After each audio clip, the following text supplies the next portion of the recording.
Everybody, can you hear me? Yes? Oops. Okay.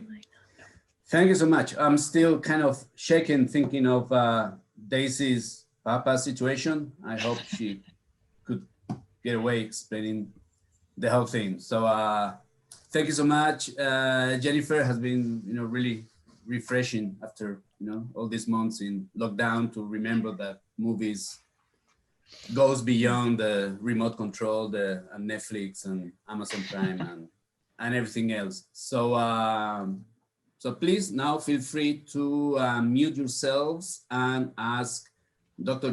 Jenkins, or if you prefer, you can type the question in the chat box. I hear somebody, Herb Barton said, when I was growing up in Tucson, in the 40s, there was a theater, I think the State Theater on Congress. It might have been where the Opera House was on your map. It showed double feature Westerns every Saturday morning, preceded, of course, by serials like The Perils of Pauline. Do you know about that, Jennifer? Yeah, right. The State Theater did actually replace the Opera House, which burned down. They had a lot of theater fires in the day because of the nitrate film. And when the Opera House converted to mostly showing movies, then not too long after, there was a fire and it burned. So, right, they used the same footprint and built the State Theater, which survived until the early 50s when it closed, and then I think there's a parking garage on that site now. It's about a block east of the site of the Fox Theater, which opened in 1930, I think I mentioned. So yeah, those Saturday mornings downtown must have been a blast because all the theaters were showing programs for kids. The Fox had Mickey Mouse Club, and that's when the snacks were indoors and concession stands were really going like gangbusters. Okay. Anybody has any questions or comments? I can add something else. This is Herb again. They also, of course, the Fox was open, and the Fox, it showed there was it premiered that the movie Duel in the Sun. You must remember that movie. Yeah. But the Fox, mostly my brother and I went to the State Theater and watched the double feature Westerns, Lash LaRue and all those things. But the Fox, once a month, they gave away a bicycle. You saved your ticket stub when you went in for the morning show, and they gave away a bicycle. And I always thought I would win, but I never did. Wow, that's amazing. I've never heard that. I heard they gave away, snacks and little gifts, but a bicycle is a pretty big deal. Yeah, it may not have been once a month, but it was periodic. I remember being disappointed several times. Well, right. Carlos? Yes. Carlos, I'm John Hodgers, and I have a question. When did the Rialto Theater become the Paramount? And when did the Plaza Theater and the Lyric Theater come into existence at the far end of Congress Street by the old Rubens department store? Right, good question. So the Rialto became the Paramount, I think, in the late 20s. It converted it opened in 1920. Can you hear me okay? You're frozen. I froze, whoops. Are we okay now? Yeah. Okay. So the Rialto was a vaudeville theater when it first opened in 1920, and then by the late 20s, it became part of the Paramount chain, and Roy Drockman actually spent a lot of time managing different theaters along Congress, and he managed the Paramount right there at its conversion. The other two at the other end, the Plaza and the Lyric, As you no doubt know, because you asked the question, the Plaza was a Spanish language theater, opened in the very early 20s and stayed until, I want to say, the late 60s when it was torn down. The Lyric lasted a little bit longer, but it was just about a block and a half west of the Fox, and it showed some Spanish language and some English language films. You know, if you think back to that original map I showed with the river going north and south, the whole Mexican city that was Tucson before the Treaty of Guadalupe Hidalgo, really, and the Gadsden Purchase, was on a north-south axis, and the theaters and the commercial streets, everything was along, Main, the Camino Real, and then Calle Mayer, where the Teatro Carmen was. Then in the 20s, following the arrival of the railroad in the 1880s, and then along Congress, that commercial strip developed, and they weren't exclusive. I mean, people shopped for what they needed in both of the areas, but the Spanish language theaters tended to stay on the west end of Congress and be along that north-south alignment. That might be more than you wanted to know. Can I tell you about a film made in Arivaca in 1918? Hi, Mary. Hi. This is a film called Trail to Yesterday, based on a book called by Charles Seltzer, and it predates by just a couple of months, I think, The Light of Western Stars. But it was lost. It was a Metro film. It was starring Anna Q. Nilsson and Burt Littell. And so they were famous at the time, I guess. Sure, yeah. This film was burned up in a Metro fire, I think in 1928, but it was saved in an Amsterdam archive. And so we found that that it was there. I'm retired from the library in Arivaca, and there's a guy named Bart Santello who started the Arivaca Film Festival, and I told him that there was this film. It was on you can find it on the internet, and so he's the one that contacted the archive in Amsterdam, and along with a friend who is Dutch, who lives here in Arivaca, who has a cousin in Amsterdam, who could go down and talk to the guys at the archive. They found the first 3 reels, and they were just the reels. They were not digitized or anything. Well, subsequently they were digitized, and then time went on. This has gone over the last 3 or 4 years. They suddenly find the other 3 reels. This was just this summer. So this is coming together, and Bart has learned how to do digitization and cleaning up the film. And so we're really excited about it. And I was thinking that you might be interested in talking to Bart about it, because he's really the one that knows everything about how this process has worked. So absolutely. Wow. Congratulations. That's awesome. These, these treasures, like I said, do come up from time to time, but they're so precious, and it usually does mean piecing things together with one reel from one place and another reel from another place. So when you're ready to screen it, boy, I'll be in the front row. Okay. Well, I just have one little comment, is that when this was made, they made the sheriff of Pima County told everyone on the crew, including the leading lady and all the actors, they all must be armed, because out here in Arivaca, they seem to think that it was really dangerous. And and so I don't think anything ever happened during the filming. Wow, that's a great detail. Golly. It's in the news. It's in the Tucson newspaper. They told all this about this that's film. awesome. Wow. Yeah. Thanks, Mary. You're You're full welcome. of great information. She gave me a bunch of information for my book too. So, let's see. Jana had a question. I see on the chat. Right. Yeah. The Santa Cruz. It's amazing, isn't it, to see how lush the desert was back then?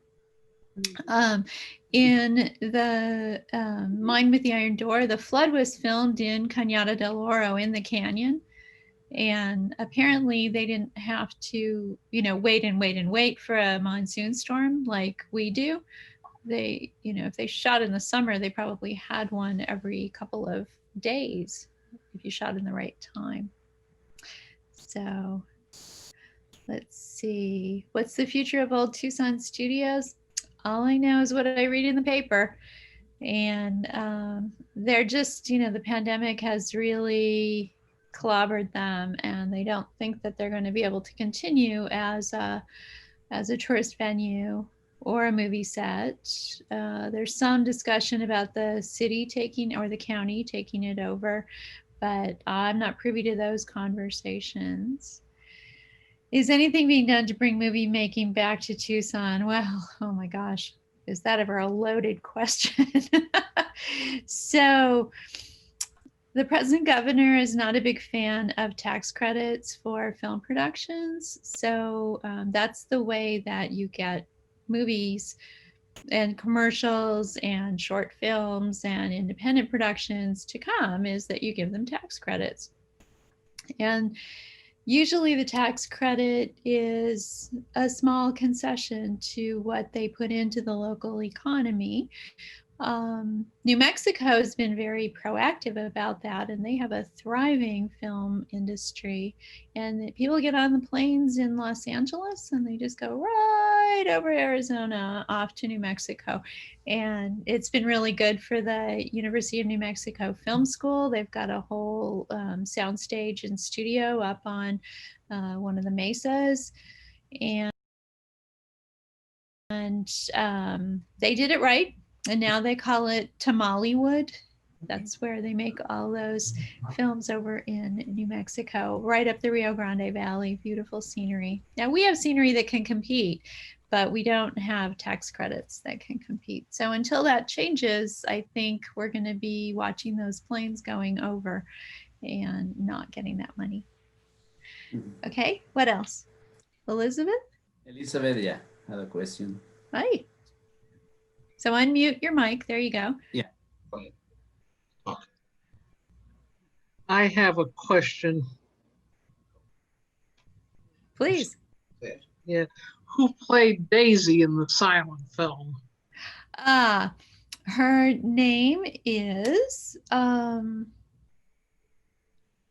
shoot, I've lost it. The character name is Marta Hillgrove, and golly, what a good question. Why? Do you know? Do you know her? No. Oh, golly. I can look it up real quickly, but she was a very sort of a very common working silent actress. Let's see. Her name is Dorothy McHale, and it's spelled Mackail. And actually, if you follow this kind of thing, you might see on eBay, there are signed photographs of her, autographed photographs of her up for sale on eBay every so often. So she made a lot of Westerns, and then also sort of typical silent, melodramas and romances and things like that. Thanks for the question, Elizabeth. You're welcome. Jana, that's right. Jack Young. I knew Jack well. His son was one of my students. And Jack passed away about 2 years ago now, I think. there's an interesting sideline there. He was general manager at Old Tucson for a number of years, and he got the job because he had been a munitions expert, an underwater demolition expert during World War II. And when he got out of the Navy, he was looking for a job, and they needed somebody who could do scuba. And he became the guy inside the creature from the Black Lagoon, inside the creature suit, because he knew how to act underwater, I guess. So yeah, got lots of great stories about this area and the people who came here to make movies. You probably saw Lee Marvin's house is for sale again. And that's another era of Tucson movie making history. I have a question. Can I ask? Yes, please. Sure. I remember hearing that there were some films taken during the Mexican Revolution from the American side to Agua Prieta. Uh-huh. In Mexico were required by the United States government that they had to fire east and west, and they couldn't fire north. So it allowed the American filmmakers to photograph some of the battles, not the whole thing. Is that true? Do you know, or are there any clips if they did that? I don't know the part about they couldn't fire north, and I'm not quite sure how they could enforce that, frankly. Yeah. But yeah, several newsreel companies came down and shot, because they could get on the train in LA and be out there. Well, they did that. They had a Corporal Little in Nogales was shot accidentally at the beginning of the revolution. That's where Camp Little was just on the north side of Nogales. And as a result of that, they threatened the Mexican government that if you kill any more of our soldiers, we're coming into that battle, into the war. Of course, Pancho Villa wanted that to happen, but that didn't. And it was told that they were required to have their battles only where they could fire north and east and west on the border. And and I've seen clips of this before, and I don't remember where I could see the Americans photographing this. And also my teacher, when I was a student in Nogales, Arizona, she was living in Agua Prieta, and she said that her family would go to the train station, by the trains, get up in the bus, and they take their beer and wine and watch the revolution. Oh my gosh. Yeah. Oh my gosh. So I know that happened, but I don't know if we have the film clips that I think were taken by some of the movie companies. Well, Pancho Villa hired his own movie company to follow him around and take footage, and some of that footage exists still. And there's a film that a local director named Guillermo Calles made called Pro Patria, and it was a pro Mexican Revolution film. And he was a Yaqui from Tucson and made a number of silent films as an actor, and then became a director in Spanish language movies. And Calles definitely shot this film right down there on the border. I don't know if it was specifically in Agua Prieta. I know he went over to near Columbus, New Mexico, and shot there. And that actually has been recuperated and restored. And I'm not quite sure when it's going to be premiered, but it's in the process. So we'll be able to see that. That's a feature-length film. Wow. Thanks for the question. Thank you. Anybody else? Have we worn you out? Okay. Well, I guess if there are no more questions, we can stop here. And please, if you think of anything, feel free to send the question through me, and I make sure that Jennifer gets it, and hopefully you get an answer if you don't, ask something very, very specific. And also, for those of you who have access to the website, just to let you know that we have added some links to resources that Dr. Jenkins has provided with a lot of interesting information, and especially, videos about all these movies. So please feel free to log into the site and check them out. For those who can't, I'll make sure that we get you those links through an email. Okay. Great. Well, thanks everybody. This was a lot of fun. Nice to see you. Thank you. And enjoy your weekend. Okay. Thank you so much, everybody. See you next Friday with David Jetman. Okay. Thank you.